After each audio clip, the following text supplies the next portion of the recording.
तो प्रोग्राम शुरू करने के पहले मैं सबसे पहले अपने मुखी हबीब जी को, डॉक्टर मोहम्मद हबीब जी को बुलाना चाहूँगा। वो आकर स्वागत की भाषण दें। आज के जो वक्ता हैं जनाब जगदीश सिंह चावला, डॉक्टर सिद्धू और डॉक्टर राज, डॉक्टर अनुराग सिंह जी और उनके साथ आए हुए मेहमान हजरात, मैं हम सबका नाम नहीं जानता, लेकिन मैं सबका तहे से स्वागत करता हूँ। और विद्यार्थियों, प्यारे विद्यार्थियों, मेरे कुलीग और बाहर से आए हुए दूसरे मेहमान, ये हंगामी तौर पर से प्रोग्राम बन गया है और कोई फॉर्मल प्रोग्राम नहीं, फॉर्मल है लेकिन लर्निंग बेस्ड प्रोग्राम है। अवेलेबल हो गया, हमें वक्ता तो प्रोग्राम रख लिया, खुशी की बात है। और अरविंद ने, डॉक्टर अरविंद ने जिक्र किया कि विचार कथाएँ लगभग 550 हैं और ये बाबा नानक के 550 जन्म दिवस जो हम मना रहे हैं, उस मौके पे ये जन्म कथाओं का प्रोग्राम बड़ा रिजेंबल है उस हिसाब से, और उसका ताल्लुक हम जन्म साथियाँ जो बाबा जी की जन्म साथियाँ हैं उनके साथ जोड़कर देखेंगे। ये विद्यार्थियों के लिए, विद्यार्थियों के लिए और हम सब के लिए उम्मीद है कि बहुत फ्रूटफुल प्रोग्राम होगा, इसे हम रन करेंगे। मैं आप सब की आया कहना, सबका स्वागत है। और इसके साथ में आप लोगों के बीच में जाने की इजाज़त चाहूँगा, और प्रोग्राम भी है साथ साथ उनको क्या होगा वो आखिरी किसी मीटिंग के लिए बुलाया हुआ, मैं बीच में आप लोगों से माफ़ी चाहूँगा जाने के लिए। और इसके साथ ही मैं शुक्रगुजार हूँ और डॉक्टर जिम्मेदारी डॉक्टर सिद्धू साहब का, जो उन्होंने बहुत अच्छे अंदाज से एक खूबसूरत प्रोग्राम ऑर्गेनाइज कर लिया अपने अंदाज से, और मेरे जैसे उसके लिए इससे बड़ी खुशकिस्मती क्या होगी कि उसकी कुली अपने तौर पे इतना अच्छा है प्रोग्राम का आयोजन कर रहे हैं। बहुत बहुत शुक्रिया। मैं जसवीर सिंह चावला जी को इन्वाइट करना चाहता हूँ कि वो अपना जो मत है उनका रहेगा बुद्धमत, गुरुमत एवं बुद्धमत में जन्म कथाओं में प्रबंध शास्त्र के तत्व कैसे कैसे मैनेजमेंट है इसमें, उस बारे में तो अदब के साथ मैं इनको इन्वाइट करना चाहता हूँ। धन्यवाद। वाहिगुरु जी का खालसा, वाहिगुरु जी की फतेह। बहुत सुभागा की गल है, अज जड़ा है मौका मिलया है मैनू तुहाडे नाल पहली बार रूबरू होने का, कंपैरेटिव रिलीजन और सिख स्टडीज़ दे सिद्धू साहब का, हबीब साहब का और अपने दोस्त जी का बहुत बहुत मेरा मतलब दिली तौर पर मैं शुक्रिया अदा करता। पर जिन्हों कहते हैं कि बेटर लेट दैन नेवर, हुण हबीब साहब भी चले जा रहे हैं, क्योंकि कुछ चीज़ां इदां दियां हैगियां जिहड़ियां मतलब सुन के जानिया अच्छियां लगणगियां तुहानूं। पहली गल तो यह हैगी कि जिहड़ा जातक कथा है ना ग्रंथ, इसनूं अज तक समझिया ही नहीं गया कि यह मैनेजमेंट का किस तरह है। कुछ कथावां तुहाडे सामने साझियां कीतियां है इन्होंने बोधिसत्व के रूप से। बोधिसत्व कहते हैं कि भगवान बुद्ध का पहले पहले जन्म किस किस तरह होए, उसकी कहानियां है। ये एक इन्ना वड्डा मिथक है जिसनों कि मैं अपने रिसर्च राही खंडन करने की पूरी कोशिश की हैगी, और उस कोशिश में ही मैं श्रीलंका भी गया भी जड़ा मूल लिखा गया घट्टो घट जो सिंगली जुबान से लिखा गया है, पूरा इतिहास है थोड़े नाल उन्ने पीरियड में मैं कोशिश करांगा भी तुहानूं मिल जाए। गुरु नानक देव जी भी सिंगला द्वीप गए है, मैं आप जाके दर्शन करके आया गुरुद्वारे का। तो जी उन्होंने पाली यूनिवर्सिटी हैगी सिंगली भाषा बिल्कुल अलग जुबान हैगी।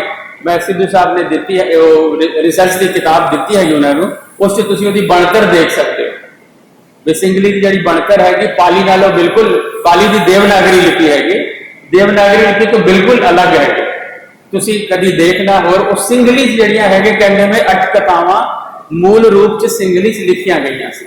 मैं वो 8 कथावां का दर्शन करन गया सीगा सिंगल भी मैनू मिल जाए उन्होंने यूनीवर्सिटी गया उत्थों मैनू पता लगा जी ਉਹਦਾ ਜਿਹੜਾ मूल हैगा वो डिस्ट्रॉय हो गया वो अवेलेबल ही नहीं हैगा। ਅਸੀਂ फिर पाली तो ही रीट्रांसलेशन होया है।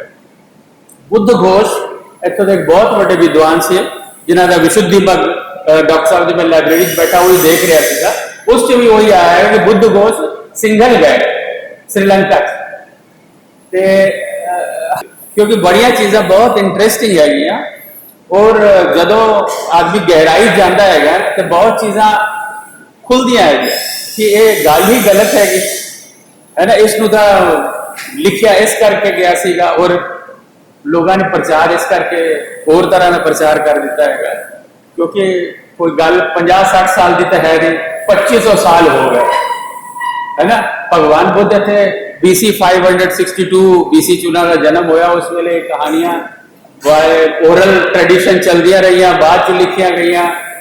अशोक है ना उत्थे अपने संग मित्रा और अपने बेटे को भेजा से उत्थे वो लैके पाली दियां मूल कथावां भी गए थे उतो सिंगली च बनिया 8 कथावां। फिर सिंगल तो जदों इधर बख्तियार खिलजी कहते भी बख्तियार खिलजी आया तो उन्हें बोध गया पूरा नालंदा नष्ट करता अग लाती वगैरह वगैरह। फिर वो पाली जड़ियाँ कथावां सीगियां वो खत्म हो गई।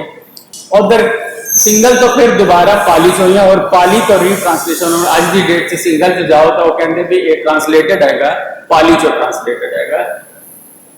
इस करके जो डॉक्टर साहब ने किया हैगा उस कोई फर्ज नहीं बहुत सारे चेंजेस आ गए होंगे है ना।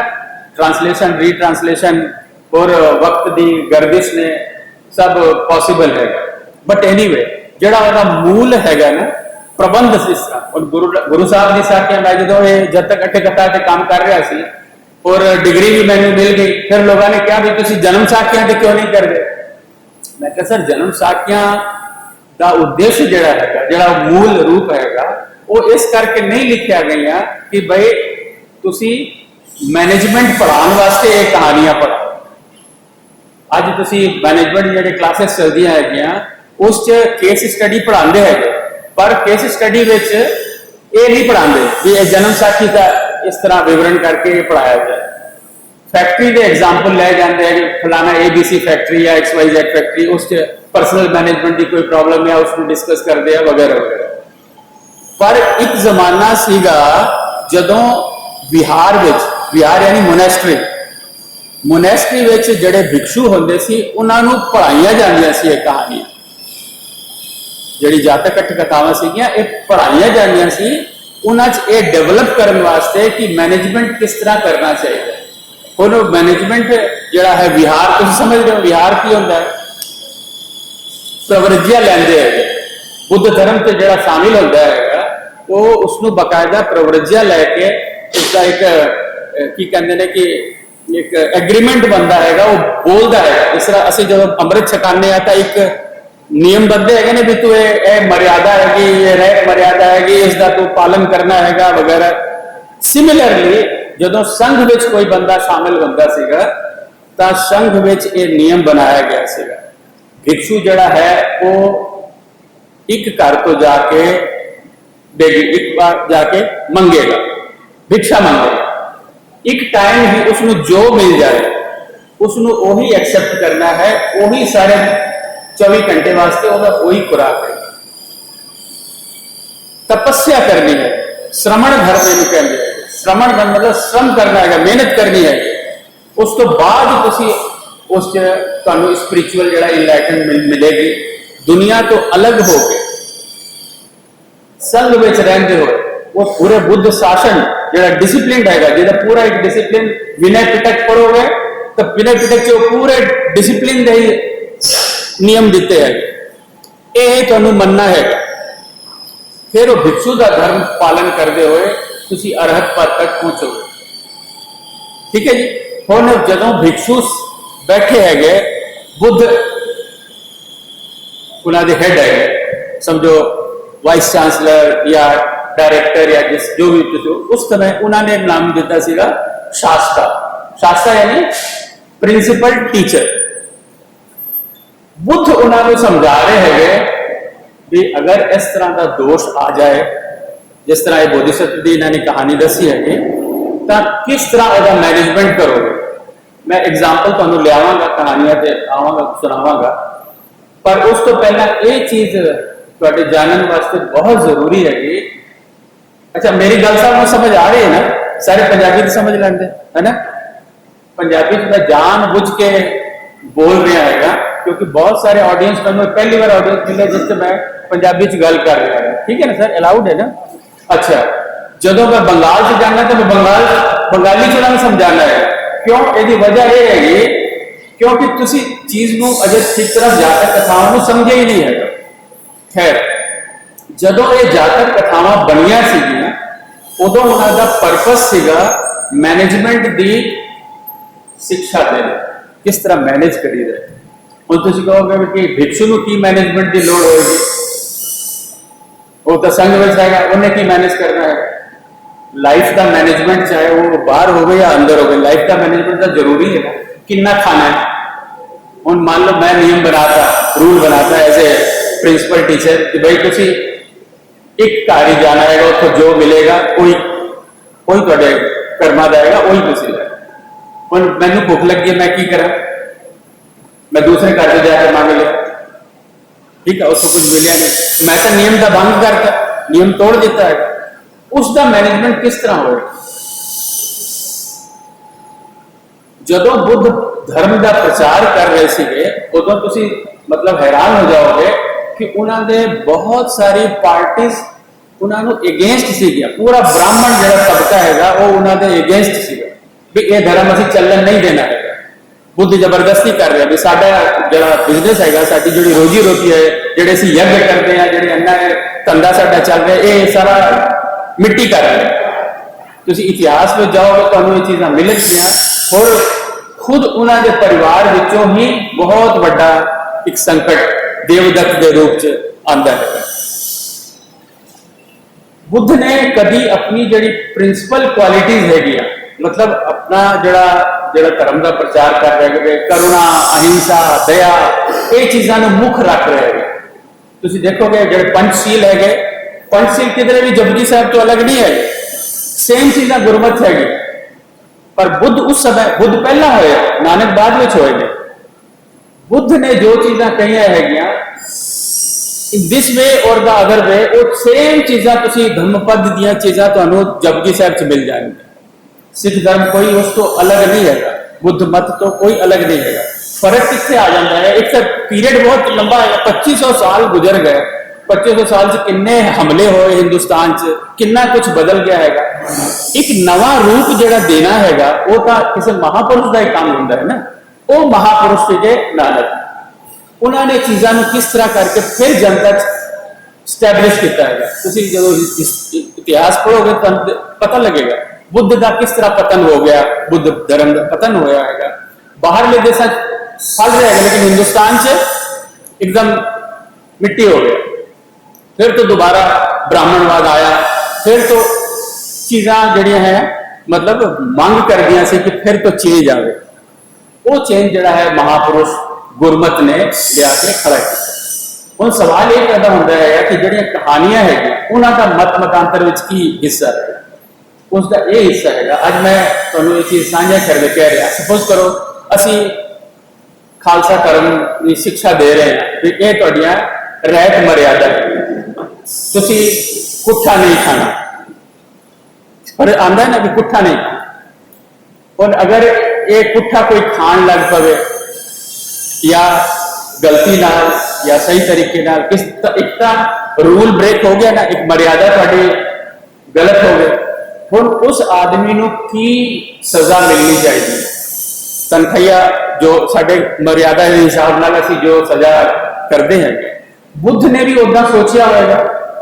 और तुसीं देखोगे जदों पढ़ोगे तुहानूं ओ पाचित्तिया एक पूरा एक ग्रंथ है जिस विच लिखा है भी एक गलती करने नाल ये सजा, एक गलती करने नाल ये सजा। हर हफ्ते भिक्षु इकट्ठे होकर अपना एक्सप्रेस करते थे कि मेरे वालों ये गलती हो गई।